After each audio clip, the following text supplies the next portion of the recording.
Cerita diawali pada tahun 1592 di sebuah pulau bernama Busanpo, yaitu perbatasan antara Korea dan Jepang. Di sana terdapat markas pangkalan militer Armada Angkatan Laut Jepang.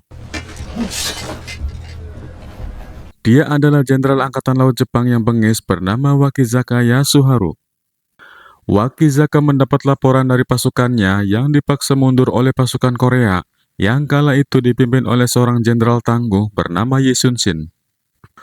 Dengan rasa ketakutan, para prajurit menceritakan bahwa armada Korea sekarang telah membuat sebuah kapal perang baru yang memiliki kepala naga di ujungnya. Mereka menceritakan dengan rasa sangat ketakutan melihat kapal pasukan Korea begitu buas menghancurkan kapal-kapal Jepang. Yang terpaksa mereka dibuat mundur dan mengakui ketangguhan kapal perang baru musuhnya. Mendengar kekalahan pasukannya, Jenderal Wakizaka tentu tidak terima para anak buahnya dikalahkan begitu saja. Karena wataknya yang bengis, sang jenderal langsung mengeksekusi para anak buahnya yang mundur dari medan perang.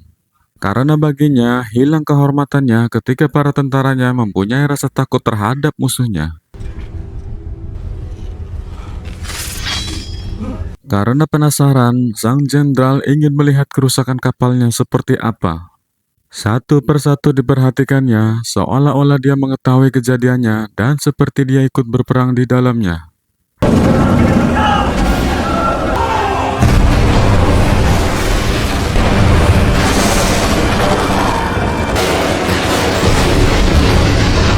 Pada tanggal 13 April 1592, Benteng Busan diserang oleh penjajah Wae, atau nama lain sebutan untuk pasukan Jepang kala itu.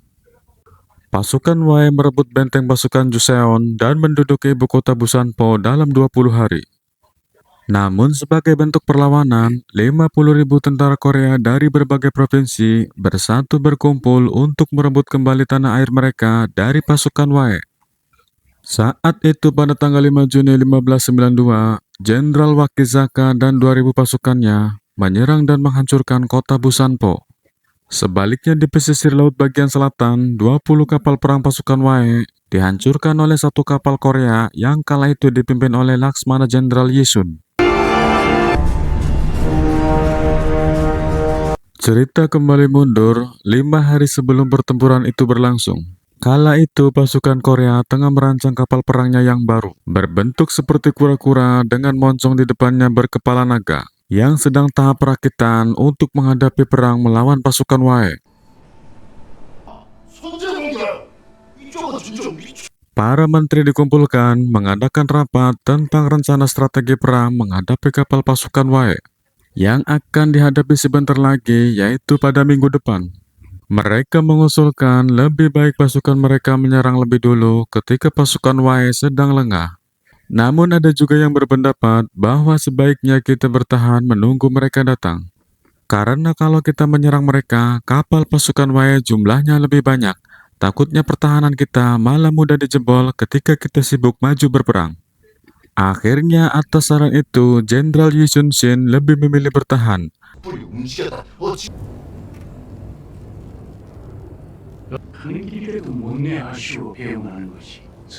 Sebaliknya dari kubu Jepang, Jenderal Wakizaka akan berinisiatif menyerang lebih dulu. Melihat hasil yang pernah Wakizaka dapatkan ketika pasukannya berhasil menyerang pasukan Korea walaupun dengan jumlah sedikit.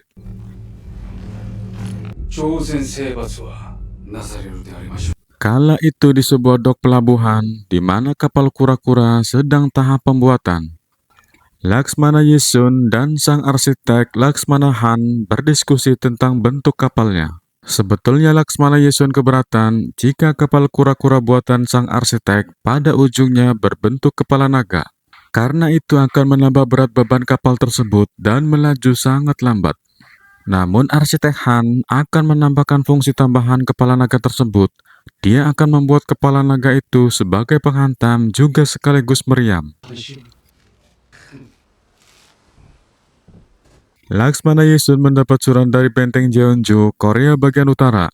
Wilayah itu mendapat kekalahan telak dari pasukan Jepang yang dipimpin Jenderal Wakizaka. Kecerobohan pasukannya adalah karena mereka maju lebih dulu ke medan perang dan meninggalkan markasnya tanpa menyisakan pasukan defensif untuk menjaga bentengnya. Saat pasukan Korea lelah dalam perjalanan dan mereka mendirikan kamp di lapangan terbuka. Karena itu, tidak ada perlindungan yang kuat, tentu membuat pasukan musuh lebih mudah menyerang dan membinasakan pasukannya. Inti isi dalam surat tersebut adalah memperingatkan kepada Laksmana Yisun untuk menjaga bentengnya agar tidak kebobolan lagi dan lebih baik bersikap defensif. Sementara itu, Wakizaka dan Laksmana lainnya berkumpul sedang merencanakan strategi perang selanjutnya. Mereka sedang menyusun rencana mencari kelemahan kapal armada Korea yang tempo hari menghancurkan kapal-kapal armadanya. Merasa tak percaya dengan kekalahannya, sebenarnya mereka itu menggunakan kapal seperti apa. Akhirnya Wakizaka memerintahkan Sahe saudaranya untuk menyelinap ke dalam pertahanan musuh dan mencari tahu kapal apa yang sedang mereka buat dan juga mencari tahu tentang Jenderal Yi Sun-shin sebenarnya. Karena dia satu-satunya orang yang bisa berbahasa Korea, tentu lebih mudah menyelinap ke markas musuh dan berpura-pura sebagai biksu agar dia tidak dicurigai orang-orang di sana.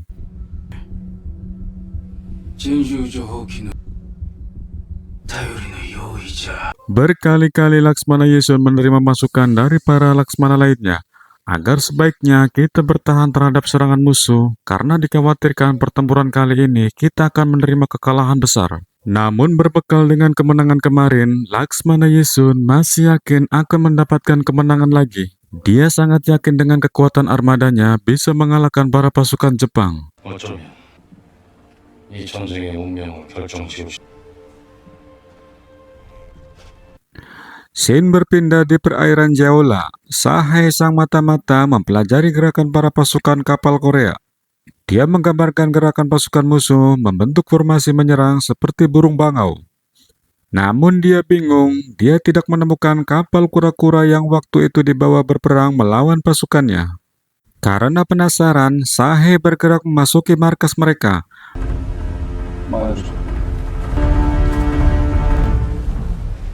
Benar saja, pada malam harinya mereka langsung menyerang markas armada Korea.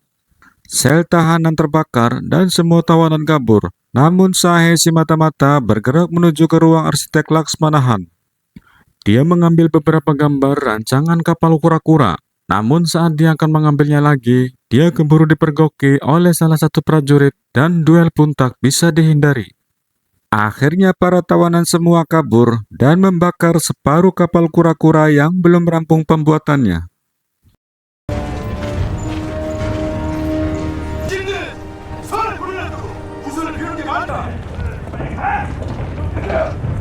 Keesokan harinya, Laksmana Yisun memberitahukan kejadian semalam kepada sang arsitek Laksmanahan.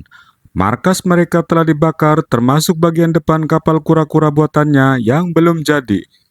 Juga mereka mencuri gambar rancangan konstruksi kapal buatan Laksmanahan.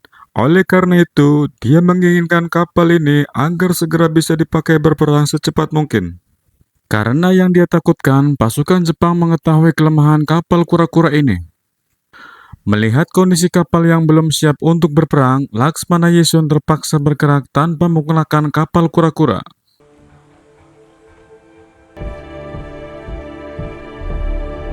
Dan benar saja, gambar rancangan kapal kura-kura itu diserahkan kepada Wakizaka sambil mempelajari kelemahannya bagaimana. Wakizaka kaget dengan desainnya. Apakah kapal ini yang mengalahkan kapal para prajuritnya waktu itu? Kemudian si mata-mata itu mengiyakan perkataannya. Dia menceritakan kejadian yang sebenarnya ketika kapal itu menyerang dengan kekuatan dahsyat. Kapal itu memporak-porandakan barisan ketahanan Jepang. Namun ada yang lemah dari kepalanya yang berbentuk naga. Kepala itu tersangkut dengan kapalnya yang membuat mereka tidak bisa bergerak.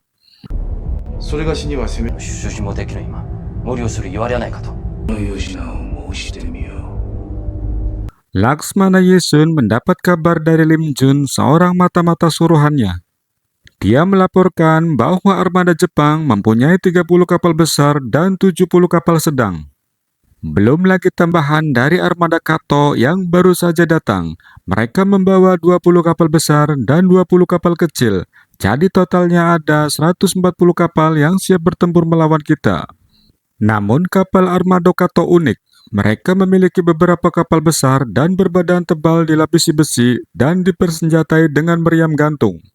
Banyak di antara mereka yang ingin bertahan saja, namun Laksmana Yisun tetap bersikukuh akan menyerang melawannya. Menurutnya, karena waktunya sudah tiba untuk pertempuran besar yang sesungguhnya. Tengah malam besok mereka akan berangkat untuk memulai perjalanan. 명하신 대로 화약 포탄은 함께 장착하는 게 가능. 나대응은 어찌하고 있느냐? Lim Jun sudah berada di markas Wakizaka. Ternyata dia mendapatkan banyak informasi diperoleh dari seorang selir Wakizaka yang selalu mendampinginya.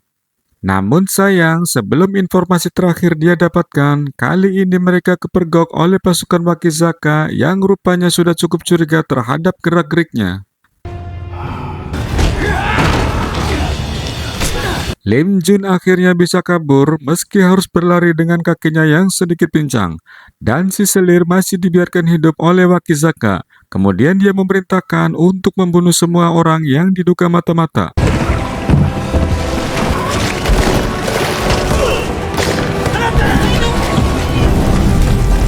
Sahe yang telah bersumpah kepada Laksmana Yisun, dia mencoba menyelamatkan selir itu lari dari markas Wakizaka dan menyuruhnya untuk menyampaikan pesan ini kepada Laksmana Yisun meski itu berat dan nyawanya sebagai taruhannya. Namun dia tidak tahu ada seseorang yang tengah mengawasi gerak-geriknya ketika dia akan kembali lagi ke markas. Dan ternyata benar saja, di tengah jalan dia langsung dihajar oleh seseorang yang tak dikenal.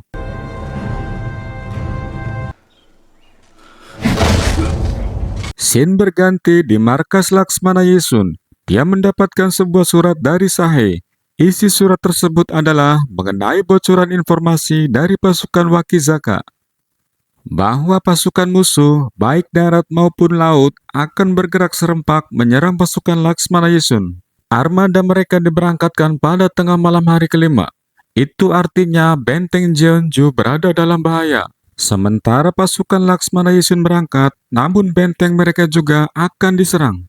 Namun Laksmana jangan khawatir, Lim Jun sudah memberitahu orang-orang di markas untuk bersiaga menghadapi serangan dari pasukan Wae. Lalu dia bertanya, surat ini siapa yang mengantarkannya? Maka ditunjukkanlah kepada dia seorang mantan selir Wakizaka. 군사가 아니라면 누가 우리에게 전해온 것이냐?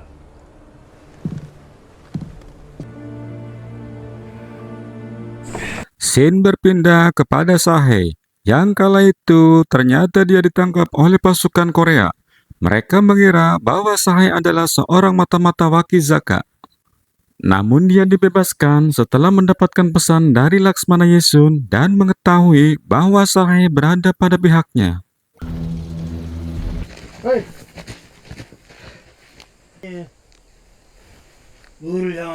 Pada malam harinya, Laksmana Yisun menyusun formasi strategi perangnya. Dia menggunakan formasi sayap bangau untuk menghadapi serangan musuh. Semua para armada disusun sedemikian rupa agar menepati posnya masing-masing dan melakukan tugasnya dengan tepat. 빠른 기동과 백병전에서 그 누구보다 Pada tengah malam harinya, pasukan Laksmana Yisun bergerak maju. Sementara itu di Selat Geonaryang, armada Jepang telah berada di sana.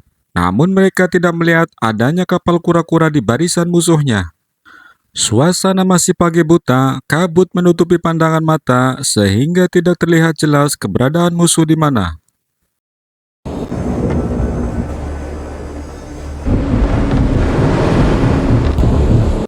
Tiga kapal Korea mencoba maju ke depan dan memancing musuh agar cepat keluar dari barisan. Berkali-kali ketiga kapal itu mencoba mengecokkan pandangan mata mereka.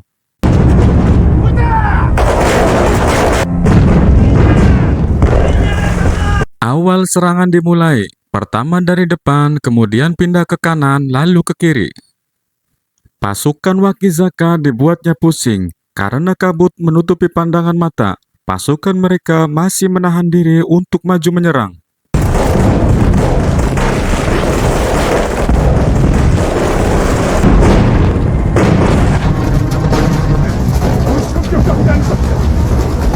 Kabut mulai hilang. Kini ketiga kapal itu sudah mulai terlihat. Sebaliknya pasukan Wei dari kanan mulai berani menyerang dan mengejarnya, hingga pertempuran jarak dekat tak bisa dihindari. Sampai ketika kapal itu posisinya terjepit dan tak bisa lari dari kejaran para pasukan Wei. Namun bala bantuan datang dengan tiba-tiba. Kapal-kapal pasukan Joseon yang dipimpin Komandan Lee Eun-yong menembaki kapal pasukan Wei yang sedikit hilang konsentrasi.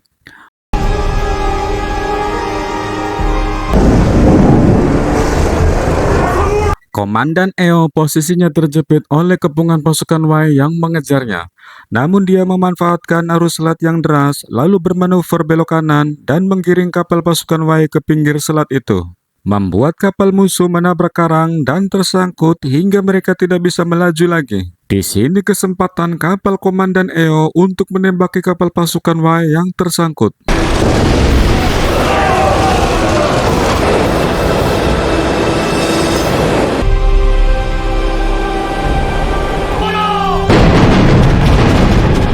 Melihat peristiwa itu, Wakizaka terkejut dibuatnya. Karena posisi jadi berbalik arah, malah justru pasukannya yang terpojok. Karena posisi kapal musuh masih belum juga bergerak, Laksmana Yusun mencoba berinisiatif maju menggunakan formasi anak panah melewati selat itu.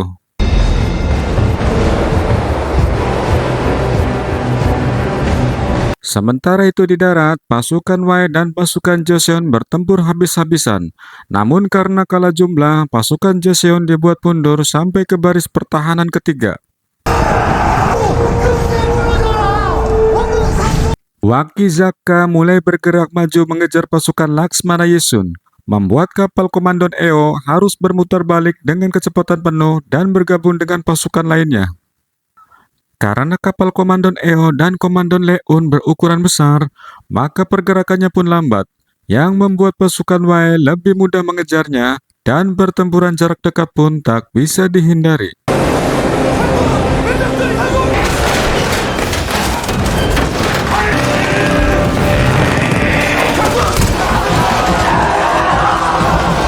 Sebelum pasukan Laksmana Yusun membentuk formasi burung bangau dengan sempurna, Watanabe mengejar dan akan menghancurkan 3 kapal yang tertinggal untuk mengacaukan konsentrasi barisan pasukan Laksmana Yusun. Namun bukannya bergerak mundur membentuk formasi dengan lainnya, Laksmana Won dengan cerobohnya, dia berbalik arah menyerang lawan.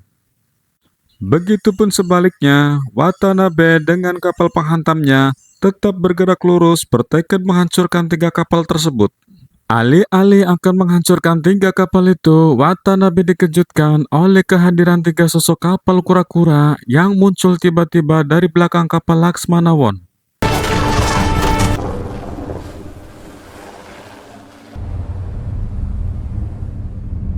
Tiga kapal itu menembakkan meriamnya sehingga mengejutkan pasukan Watanabe dan merusak barisan pasukannya. Pertempuran pun bertambah sengit. Tidak sampai di situ. 3 kapal kura-kura itu merangsek masuk menghantam barisan utama kapal-kapal pasukan Wakizaka.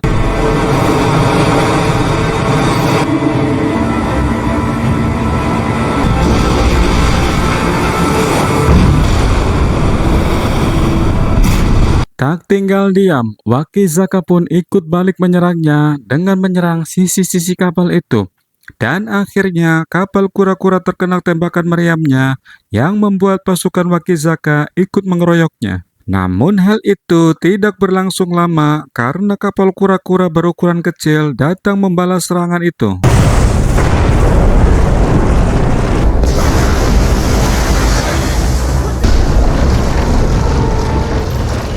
Mengira kapal kura-kura itu akan tersangkut kepalanya, namun ternyata mereka salah.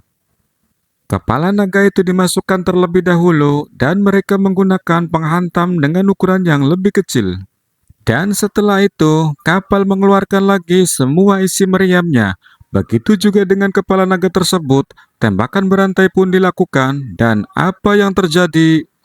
Formasi mereka porak-poranda dibuatnya.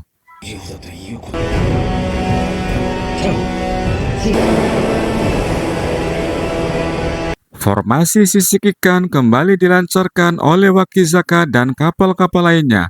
Mereka bergerak maju dengan mengincar jarak sekitar 180 meter, barulah mereka menembak formasi burung bangau. Namun sesungguhnya bahaya besar telah mengintai mereka, dan mereka tidak mengetahui telah masuk perangkap berbahaya yang sudah menunggunya. Laksmana Yisun sengaja membiarkan mereka menyerang terlebih dahulu. Setelah musuh sudah mulai dekat, barulah dia memerintahkan semua pasukannya membentuk sebuah benteng di tengah laut. Otomatis membuat posisi meriam mengarah persis kepada kapal pasukan Wakizaka. Dan apa yang terjadi?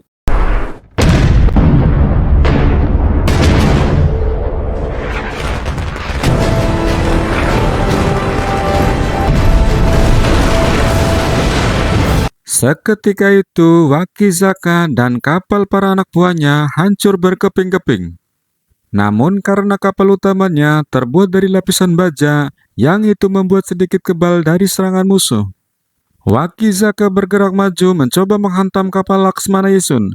Namun untuk kedua kalinya, kapal kura-kura datang mengejutkan lagi, menghantam kapalnya terlebih dahulu dari arah samping yang membuat kapalnya tersungkur.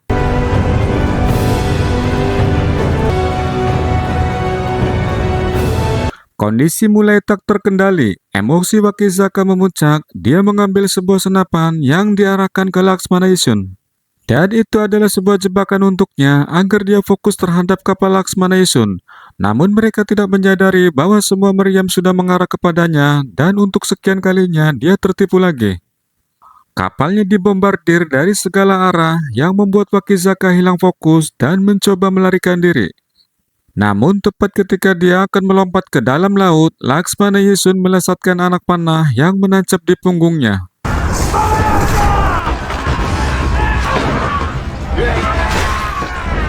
Sementara itu di darat, tepatnya di Celayung Chi, pertempuran masih berlanjut.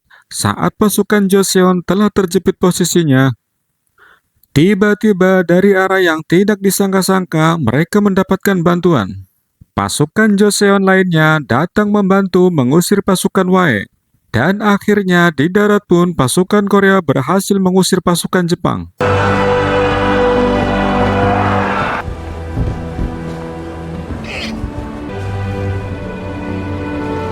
Begitupun hari ke-6 dan ke-7, pasukan Joseon yang dipimpin Laksmana Yisun menyapu bersih pangkalan militer Angkatan Laut Jepang dan di beberapa wilayah lainnya.